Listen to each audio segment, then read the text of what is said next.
What's up, freaks? How you doing? Sarge here. It's been a while since I've seen everybody or been on here. I've had a lot going on, but that's besides the point. I think we all have a lot going on. I just didn't want to get on here with a totally negative attitude, or I just wanted to make sure that I basically spoke to y'all about my opinion and what's going on without having the emotional outbursts, and having a little bit of common sense and a little bit of sympathy, unlike our liberal people who are taking up the good oxygen in this country and around the world, honestly. So without trying to get emotional, today I wanted to talk about Charlie Kirk. I know you've heard and seen tons of stuff online, on the news, so forth, so on. But I wanted to do my piece in honor of Charlie Kirk. So I had to really dive in to his life again, get a couple key points, and really make sure that the information going out there was valid, according to sources and stuff like that. Independents, thank you for helping out the Republican Party. We might not be 100% correct, but it's the direction that we need to take. And be careful and mindful of the Democrats that are saying that they're independent now just because they sucked at being a Democrat. It's kind of like a Democrat from California leaving California, New York, New Mexico, wherever. Leaving because it was a complete shit show where they were at, and yet they go somewhere else, mostly to a conservative area, state, so forth, so on, into a red zone, and then start voting blue. What? Makes no sense. So anyways, I want to talk about Charlie Kirk, and I did type something out again, and you're going to see me reading it, because I didn't want to completely mess it up, because I do fumble over my words because I'm trying to get them out there quicker than I can, So again, good morning, good afternoon, good evening, wherever you're at. The life of Charlie Kirk, a young man who, through conviction, energy, and hard work, made an outsized impact on public life. A man whose message inspired many, and whose legacy now calls to us to think about what we believe in and how we act. Charlie was born in 1993 in Arlington Heights, Illinois. From a young age, he felt passionate about politics and civic engagement. At just 18 years of age, okay, put that in your brain right now, 18. What do we know at 18? Not a whole lot. We think we do. But at 18 years of age, fresh out of high school, he co-founded Turning Point USA together with Bill Montgomery. Turning Point USA grew rapidly on high school and college campuses to become a major organization advocating conservative ideas among youth. Through Turning Point USA, Charlie supported freedom of speech and free exchange of ideas, arguing that young people should not be silenced but rather encouraged to form, defend, debate their convictions. That line right there. Arguing that people should not be silenced but rather encouraged to form, defend, and debate their convictions. And I know a lot of times we disregard the youngsters' train of thought, but if you think about it, if you have kids or any family, small kids, you teach them the right way. You teach them what maybe the meaning of life could be or should be, but you always teach them the good things, family, faith, country, defend your siblings, respect your elders, speak when spoken to type of idea, And I know a lot of people will take that out of context. It doesn't mean shut up or wait your turn. It actually does mean wait your turn. That's where the debating comes in. Like Charlie said, when the talking stops, the violence starts.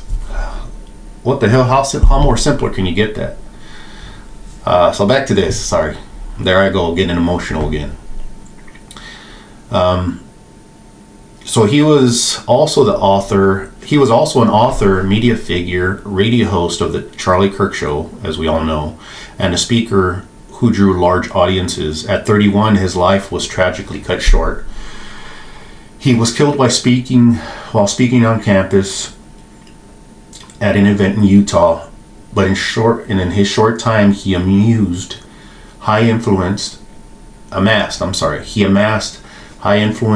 and left many remembering him not just for what he stood for, but how he stood for it. Okay? There's many ways you can portray that. And that's the beauty of you raising your family. It's up to you how you portray that. Or how you show your kids, the next generation, to be. And mix in with normal society. There's a lot of mental illness out there, all right? And I think you guys know what side it's on. What messages did Charlie Kirk share with the world? Okay, he believed deeply in free speech, in the power of ideas, and the importance of engaging in civic debate. He often said that in a free society, ideas should be tested, challenged, and defended. He stressed personal responsibility, encouraging young people not just to complain, but to act by studying, getting involved, advocating, and organizing. Okay? Act by studying, getting involved, advocating, and organizing. All the things that our teachers back in the day taught us, all the things that our parents taught us as we were growing up. Just saying, sound familiar, right?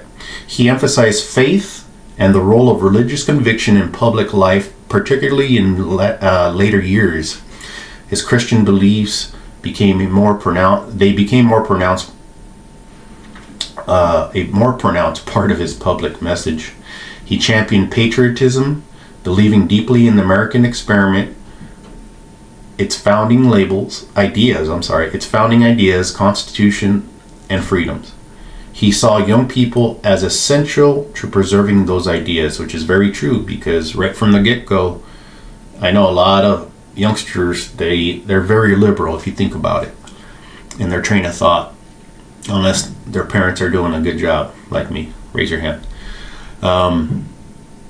But later on, as those children get out into society, they tend to change to be a little bit more conservative, because now they see where the money is going, where the money is not coming in, so forth, so on. And they get bamboozled, because education is great, but if you're going to pay and be in debt for many years after on a subject matter that is bullshit, pretty much, then that's all you should have thought of that before, because you can't be coloring books your whole life and expect to get paid for it. Not all of us. Charlie Kirk's work changed many lives. Students who felt their voices were heard, people motivated to exercise their civic duties, and communities were more engaged in public discourse. Even critics acknowledged that he was an energizing force among youth. And this is what you got to remember. He was an energizing force amongst youth. And what in the last few years, especially the last administration, or in history, have we been fighting for? Right? The future, our youth.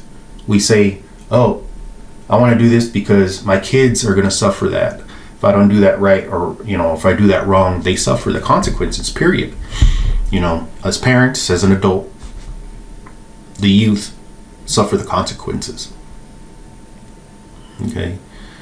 After his death, many have spoken on his work, continuing his organization, his message, his call to debate, all seen by supporters as still relevant and urgent. And I believe that as well. It's relevant and very urgent. Call to action message from Charlie. What can we take from Charlie Kirk's life? In my belief, and from what I dove into, first, the importance of speaking up even when it's hard to. Something we teach our kids. Courage to defend your beliefs in words and actions matter. Courage to defend your beliefs in words and actions matter. Second, the power of youth involvement. Young people are often dismissed as indifferent, something I mentioned earlier, but Charlie showed they can lead, organize, change conversation, which is true. You saw what he was doing on the college campuses, and he was able to bring people to light, get his point across that liberal ideas are almost equal to socialism and all the garbage that these turds call conservatives. Let me not get emotional here. Third, that faith, conscience, and political action need not be private matters, disconnected. They can combine and inspire service, community, and purpose. So in closing, really, Charlie Kirk's life reminds us that age is no barrier to influence, that ideas in the marketplace must be strong, and that conviction combined with action can reshape landscapes. Whether or not we agree with all his views, there is value in learning from the example of someone who committed himself fully to what he believed in. Let us honor that by embracing our own convictions, by contributing to public life in ways aligned with our truths, and keeping alive a culture of principled debate, courage, and faithful action. The end.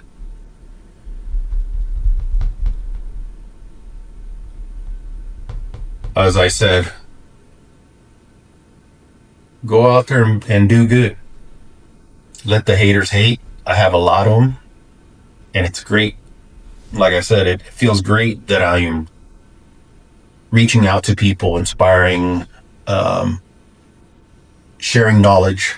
And I mean share by, sometimes they'll send something to me that I'll have to look into, and okay, I see. So I'll form a different opinion based on that information that was verified. Again, our job is to verify all the information that's out there because it's horrible. Legacy media, right?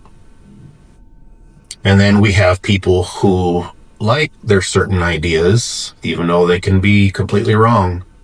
And then they'll share it with those and infect them as well. And of course, they're going to say it goes both ways, but that's okay. You know, we all know what's up. So freaks, continue the march forward. Continue loving your country, God, your family, not particularly in that order, but overall. Love you guys. Take care. Be the best freak that you can. MAGA, baby.